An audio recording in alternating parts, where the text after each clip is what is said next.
À la fin du mois d'août 2016, le peloton international s'avance en Galice vers le départ de la 71e édition du Tour d'Espagne.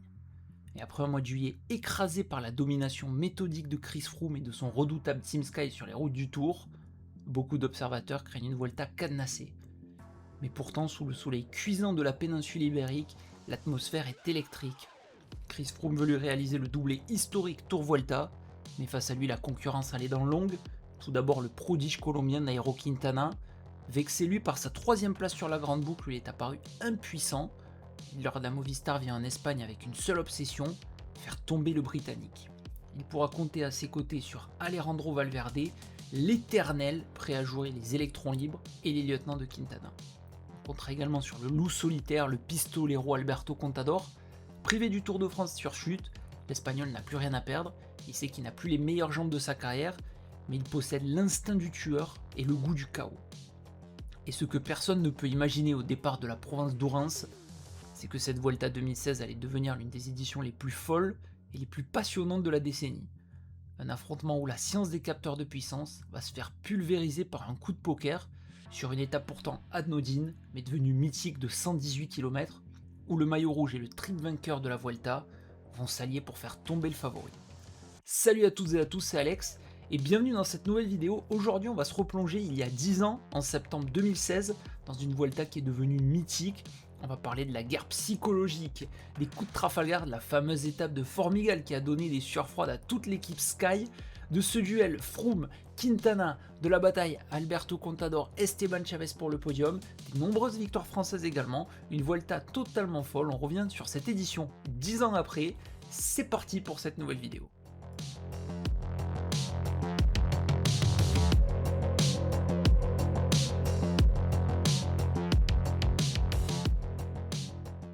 Le départ est donné le 20 août par un contre-la-montre par équipe dans la province de Galice. Le Team Sky va remporter ce contre-la-montre d'ouverture de 27 km 800, mais pour seulement 40 centièmes de seconde devant la Movistar. Peter Kinnock est lui le premier maillot rouge de leader, mais des coureurs perdent du temps, et notamment Alberto Contador et son équipe Tinkoff, qui pointent déjà à 52 secondes de Froome et Quintana. Le lendemain, la première étape en ligne est réservée aux sprinters, et dans un final très rapide le long de la côte, c'est le bel Gianni Mersman de l'équipe Ethics Quick-Step qui va régler le sprint massif d'une main de maître. Changement de leader à nouveau, c'est désormais le Polonais du Team Sky, Michał Kwiatkowski, qui récupère le maillot rouge au jeu des places. Dès la 3ème étape, le peloton va affronter un mur d'une brutalité folle, l'ascension vers le Mirador de Ezzaro et ce kilomètre 800 à 13,8% de moyenne et des passages frôlant les 30%. Dans l'échappée, c'est Alexandre Géniez qui va s'imposer au courage en distançant tous ses compagnons d'échappée. Et parmi les favoris, le plus fort du jour, c'est l'Espagnol Ruben Fernandez qui va placer une accélération foudroyante parmi le groupe des favoris pour tous les décrocher. L'Espagnol lui passe la ligne en levant les bras, pensant avoir gagné, mais il va quand même s'emparer du maillot rouge de leader en lot de consolation. Une nouvelle étape vallonnée attend les coureurs et elle va sourire aux baroudeurs pour cette étape en direction de Sant Andrés de Teixedo. Dans l'échappée, c'est un nouveau Français qui va décrocher sa première victoire sur un grand tour. Lilian Calmejean s'impose en solitaire devant le Colombien Darwin Atapuma qui lui, avec la 2ème place de l'étape, va s'emparer du maillot rouge de leader. Une journée enfin de transition attend les sprinters, mais elle va être marquée par un final urbain très sinueux et chaotique en direction de Lugo. Plusieurs chutes vont secouer le peloton dans le dernier kilomètre, mais comme lors de la 2ème étape, c'est le bel Gianni Mersman qui va éviter les pièges et s'offrir une 2ème victoire au sprint. La 6ème étape et le 6ème jour de course est une étape très piégeuse à travers les gorges du Sil qui attend le peloton. Le plus fort, c'est Simon Yates, il va surprendre tous les favoris avec une attaque dans les 3 derniers kilomètres pour s'imposer en solitaire. Atapuma lui va conserver le maillot rouge de leader pour 28 secondes sur l'Espagnol Alejandro Valverde. Après ces 6 premières journées de course, c'est une nouvelle étape difficile qui attend les coureurs en direction de Puebla de Sanabria, une étape pourtant promise aux baroudeurs, mais le peloton va lui contrôler l'échappée et reprendre dans les tout derniers mètres les 2 derniers fuyards Luis Leon Sanchez et Simon Clark pour une arrivée en petit comité. Dans le groupe réduit, c'est le belge Jonas van Genestein qui va régler le groupe au sprint devant Daniele Benatti et Alejandro Valverde. mais un coureur va chuter. Il s'agit d'Alberto Contador qui va franchir la ligne avec le maillot déchiré, meurtri. Après des jours sans problème pour le leader Atapume, on a eu énormément de changements de leader sur ce début de Vuelta. La course va enfin s'enflammer vers l'ascension de la Camperona. Une montée courte de 8 km, mais avec 3 derniers kilomètres totalement fous à plus de 20%. Dans cet enfer, c'est à l'avant le russe Sergei Lagoutin qui va déposer ses compagnons d'échappée dans les 200 derniers mètres pour venir s'imposer au sommet. Et du côté des favoris, Nairo Quintana est le plus fort. Il met une accélération énorme et va déposer tous les favoris, dont Chris Froome. Sur la ligne, le Colombien enfile le maillot rouge de leader pour 19 secondes d'avance sur son coéquipier Alejandro Valverde. Mais un maillot rouge qui va être de courte durée pour Quintana, il va le céder dès le lendemain au profit du vainqueur du jour, l'Espagnol David de la Cruz, qui va remporter l'étape en distançant Dries de Venance dans le dernier kilomètre sur l'Alto del Naranco. Du côté des favoris sur cette étape, tout le monde va terminer dans le même temps. Forcément, on va attaquer dès le lendemain un premier choc sur ce Tour d'Espagne, l'arrivée au mythique Lagos de Covadonga, avec ses 12 derniers kilomètres à 7,2% de moyenne. C'est donc une étape folle qui attend les coureurs, et dès le pied de l'ascension finale, Christopher Froome est vite en difficulté. Il va être aidé par ses coéquipiers pour limiter la casse. Devant, Contador et Quintana en profitent et ils vont dynamiter la course avec un nombre incalculable d'attaques pour revenir sur les différents coureurs de l'échappée. À l'arrière, Froome gère à sa façon, il est décroché, mais il monte au capteur de puissance, il gère ses watts, impassible, et il va ramasser tous les cadavres un par un. Devant, Quintana est intouchable, et à 3,5 km du sommet, il va lâcher Contador et résister au retour de Froome pour s'imposer en solitaire devant le valeureux Robert Kessink. À la veille donc de la première journée de repos, Quintana reprend le maillot rouge avec 57 secondes d'avance sur son coéquipier Alejandro Valverde et 58 sur Chris Froome. Contador est lui déjà à plus de 2 minutes 54, Quintana semble donc au-dessus du lot en montagne, mais il va rester encore une ombre, c'est le long contre-la-montre à la fin de la Vuelta où on sait que Chris Froome peut reprendre près de 2 minutes à Nairo Quintana.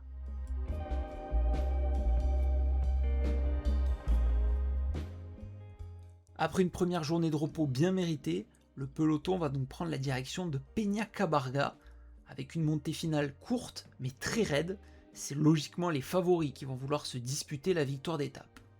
Parmi les favoris, le premier à dégainer, c'est un coureur qui vise le podium sur cette Vuelta, c'est le Colombien Esteban Chavez qui va prendre rapidement quelques mètres d'avance et quelques secondes d'avance parmi tous les autres leaders. Mais derrière lui, on l'a bien compris, c'est Chris Froome et Nairo Quintana qui veulent s'expliquer, ce sont les deux patrons de cette Vuelta, ils vont attaquer, s'isoler et distancer tous les autres favoris. Cette fois-ci, c'est le Britannique qui va régler Quintana au sprint sur la ligne d'arrivée, il ne prend pas de secondes, seulement les 4 secondes de bonification qui vont le rapprocher à 54 secondes du Colombien. Le Colombien Quintana est pour l'instant le solide leader de cette Vuelta, avec quasiment 1 minute d'avance sur son premier dauphin. Avant les Pyrénées, on va donc assister à 2 étapes pour baroudeurs. Ils auront le champ libre. Entre Los Corrales de Buelna et Bilbao, le peloton va finalement contrôler les échappées. Et c'est le Belge Jens Keukeler qui va régler au sprint un petit groupe devant le Français Maxime Bouet et l'Italien Fabio Fellini. Le lendemain à Urdax, pour la 13e étape, c'est Valerio Conti, l'Italien, qui s'en va cueillir en solitaire un succès d'étape. Les favoris vont eux se neutraliser avant le grand choc des Pyrénées à l'Aubisque, en terminant à près de 34 minutes du vainqueur du jour. Le lendemain donc, le peloton va mettre le cap sur les Pyrénées pour une des étapes reines de cette Vuelta. 196 km à parcourir entre Urdax et le col de l'Aubisque en territoire français, avec 4 cols hors catégorie au programme. Pendant que devant, Robert Kessink, héros des lacs de Covadonga, s'isole pour aller remporter une victoire prestigieuse au sommet, la bataille des favoris fait rage et tourne au mano à mano psychologique. Dans les pourcentages forts de l'Aubisque, Quintana va attaquer sans relâche, 1 fois, 2 fois, 3 fois, mais à chaque fois Chris Froome est collé à sa roue, à chaque fois le Colombien accélère, le Britannique le fixe du regard, il est collé à sa roue et ne cède pas le moindre centimètre. Pendant ce temps, Alberto Contador va concéder encore 20 secondes et Alejandro Valverde va complètement exploser, perdant plus de 10 minutes. À la sortie de l'Aubisque, Quintana mène toujours le général, mais aucun changement 54 secondes d'avance sur Chris Froome, écart ridicule, on le sait, il restera le chrono de 37 km prévu lors de la 19e étape, un chrono taillé sur mesure pour le Britannique, qui peut facilement grappiller plus de 2 minutes sur le Colombien.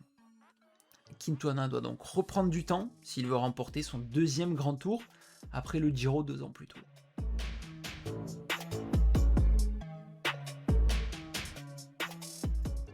Le leader colombien l'a bien compris, il va devoir reprendre du temps sur son dauphin britannique s'il veut remporter cette Vuelta.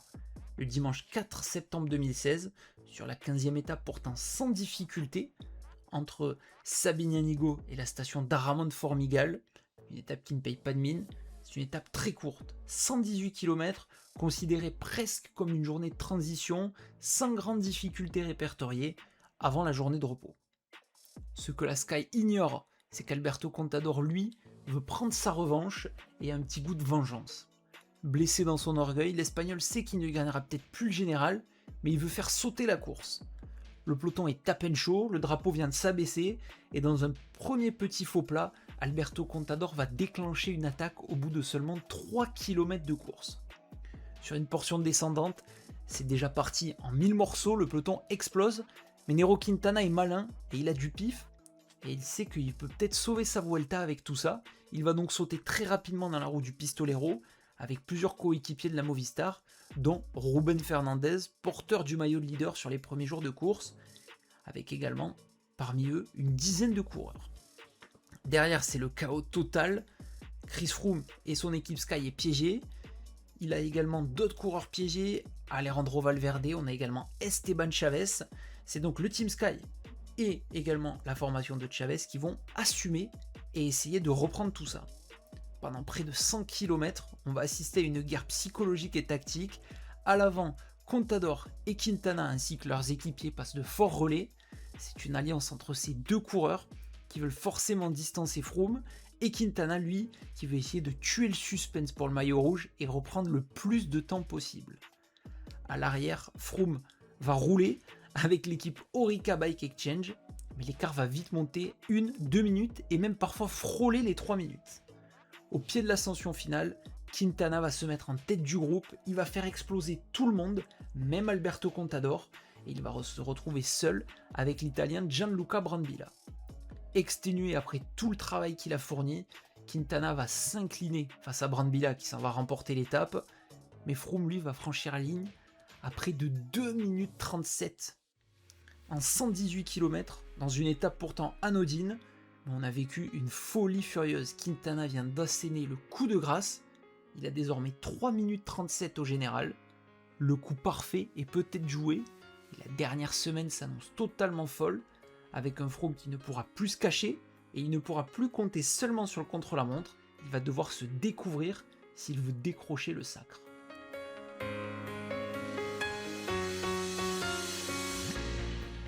Après la folie de Formigal, le peloton retrouve la côte méditerranéenne. Le luxembourgeois Jumpy Drucker du team BMC s'impose au sprint massif à Peñíscola devant Michael Schwarzman et Gianni Mersman. Mais la bagarre pour le rouge est loin d'être terminée, car cette dernière semaine est exigeante et peut vite faire exploser les meilleurs coureurs. Pour cette 17e étape, c'est une arrivée inédite au Mas de la Costa qui attend les coureurs, 3 km 800 à 12,5% de moyenne et des passages à plus de 20%. Dans l'échappée, le plus fort, c'est Matthias Frank. Le Suisse part s'imposer en solitaire après une attaque décisive dans les derniers kilomètres.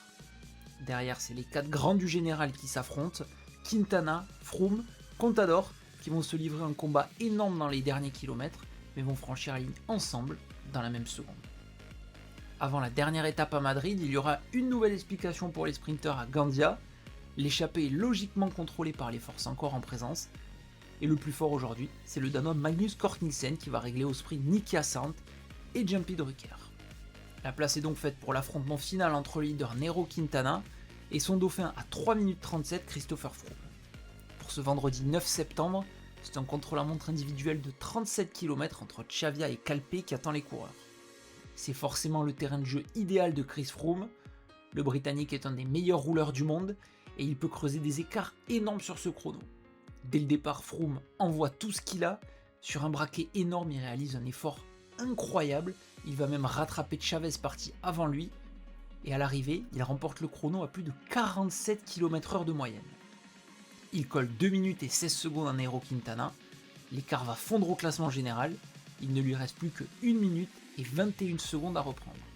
On se dit donc que sans l'étape de Formigal, Froome pourrait prendre potentiellement le maillot rouge et aurait 56 secondes d'avance. Derrière, la dernière place sur le podium va également se jouer sur la dernière arrivée au sommet le lendemain. Le vétéran Alberto Contador, grâce à ce contre-la-montre, récupère la 3ème place au profit du jeune Esteban Chavez qui compte désormais 1 minute et 11 secondes de retard sur le vétéran Alberto Contador.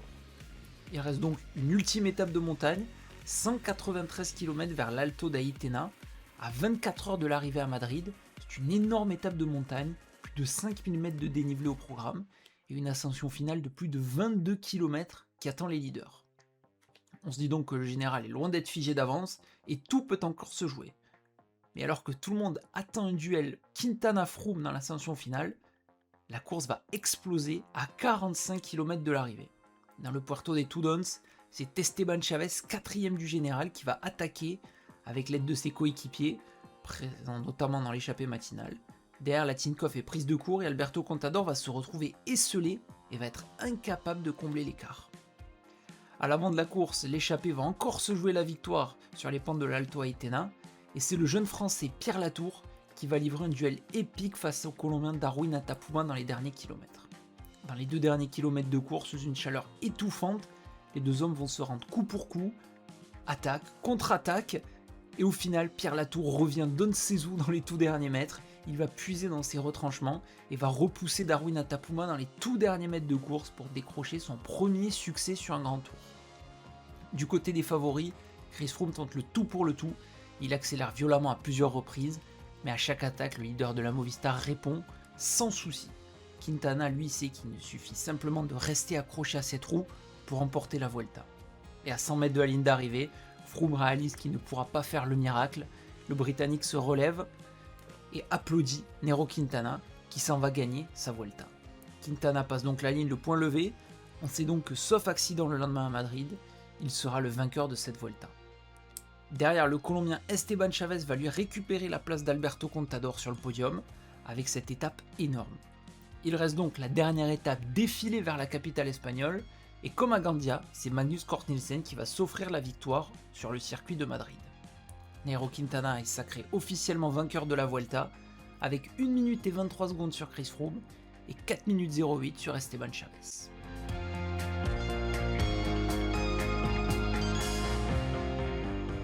Voilà donc sur tout ce qu'il fallait savoir sur la Vuelta 2016, une Vuelta il y a 10 ans déjà, qui a quand même été marquée par cette étape de Formigal. Elle est encore dans toutes les têtes, je pense, cette étape.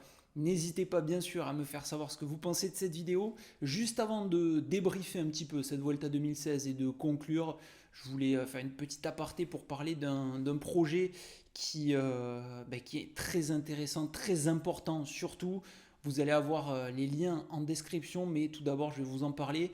C'est le projet NeuroAction qui est tout simplement une association qui fait la passation avec Neurogel en marche, menée par on va dire Philippe. Vous allez avoir le lien vers sa vidéo où il explique mieux que moi bien sûr ce qui s'est passé.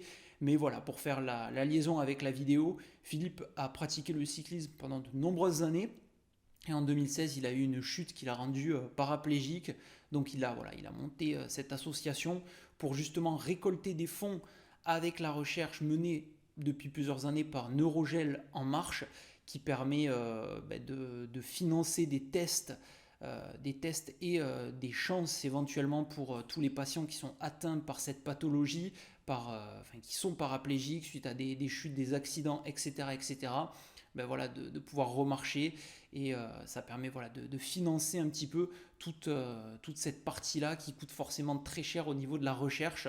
Donc Philippe avec son association NeuroAction récolte des dons pour cette recherche-là et pour financer des essais cliniques tout simplement sur quelques patients avec une nouvelle solution. Et voilà, le but de son association, c'est d'avoir le plus de visibilité possible et d'essayer de trouver justement des entreprises qui pourraient être partenaires, d'avoir des donateurs. Vous aussi, par exemple, si vous avez les moyens et que ce projet vous tient à cœur, vous pouvez donner 5, 10, 20, peu importe, voilà, à la hauteur de vos moyens si ça vous intéresse, mais aussi simplement relayer l'information, relayer le projet et donner le plus de visibilité. C'est aussi ce qui est recherché.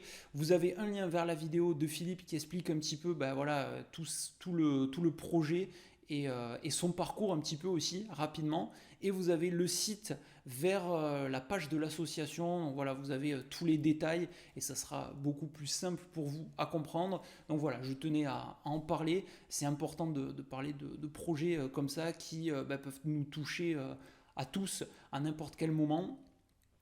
Une chute, un accident de voiture, un accident de vélo, voilà, une mauvaise chute au travail, chez nous en faisant des travaux sur une échelle, voilà, peu importe, ça peut arriver à n'importe qui, n'importe quand, donc c'était assez bien, je pense, de mettre en avant ce projet, et voilà, vous avez toute la doc pour aller voir tout ça.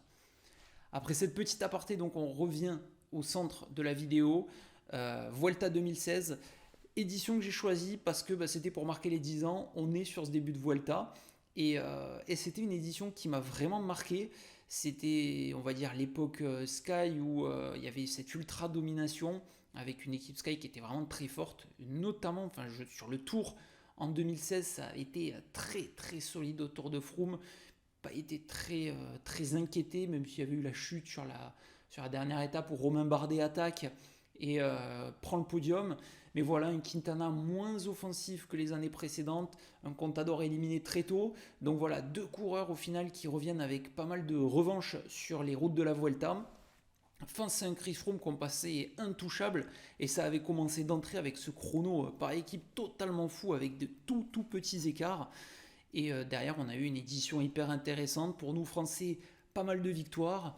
Genietz, Calmejane, Pierre Latour. L'étape de Pierre Latour sur la dernière étape est totalement dingue. Je me rappelle encore de ce dernier kilomètre face à Atapuma où on se dit jamais il va gagner. Donc ça, c'était fou. L'étape de Formigal, que je me rappelle, elle était un dimanche, cette étape, me semble-t-il. Et je sais pas si c'était un dimanche, en tout cas c'était un week-end, c'est sûr.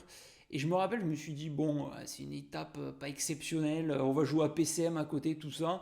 Et je mets l'étape en fond. Et l'étape totalement dingue aussi. Donc voilà, ça partait sur une étape folle comme ça. On a un peu moins ce genre de scénario. Et Quintana qui avait été solide. Chavez qui avait fait une saison 2016 folle aussi. Sur la Vuelta, sur le Giro. Sa fin de saison sur le Tour de Lombardie. Contador qui avait été un peu en dessous mais qui avait tenté quand même pas mal de choses. Il avait encore eu malheureusement quelques chutes. Valverde qui avait été précieux pour Nairo Quintana. Et vraiment voilà une édition très intéressante je trouve. L'édition 2016, n'hésitez pas à me faire parvenir un peu vos souvenirs. Déjà il y a 10 ans, ça passe très très vite. Donc voilà, n'hésitez pas à me faire votre retour sur cette édition-là. Pour les prochaines vidéos, peut-être Giro 2012. Rodriguez-Ejdal, c'était un duel fou. Revenir aussi sur des vidéos spéciales sur des coureurs, mais je prépare une vidéo que j'ai en tête depuis un long moment. J'attends le moment opportun pour la faire, il faut que je la fasse. Et la sortir, ça sera plus au niveau des championnats du monde sur cette thématique-là. Donc voilà, je sais que les vidéos comme ça vous plaisent énormément. Là, cet été, ça a énormément marché. Celle du Tour 2007 a explosé, donc c'est vraiment cool aussi de voir que ça vous plaît, parce que c'est des vidéos qui demandent forcément du boulot. Donc je vous remercie à tous pour vos commentaires, pour vos likes, etc. Ça fait super plaisir et c'est aussi pour moi un régal de faire ce genre de vidéo. Donc voilà, tout le monde est content. Si cette vidéo vous a plu, lâchez le gros pouce bleu, ça fait toujours hyper plaisir. Un petit boost si vous êtes sur votre téléphone, bien sûr, et l'espace commentaire. Parfait pour débattre, à chaque fois ça débat un petit peu, donc ça c'est cool, on reste poli. Mais voilà, c'est l'idée même de cet espace commentaire pour ce genre de vidéo. Je trouve que c'est super et ça fait plaisir. N'hésitez pas bien sûr à me dire ce que vous en avez pensé également. Moi je vous dis à très bientôt pour de nouvelles vidéos. N'hésitez pas aussi à voir le petit projet dont je vous ai parlé pour l'association Neuroaction. Dans la description, vous avez toutes les informations. Il ne me reste plus qu'à vous souhaiter une bonne Vuelta qui a déjà commencé et qui va, je l'espère, être intéressante, même si Pogacar est au départ. On aura une belle bagarre, à mon avis, pour le podium et pour les étapes. Et moi, je vous dis à très bientôt. Portez-vous bien. Ciao tout le monde. Bye bye.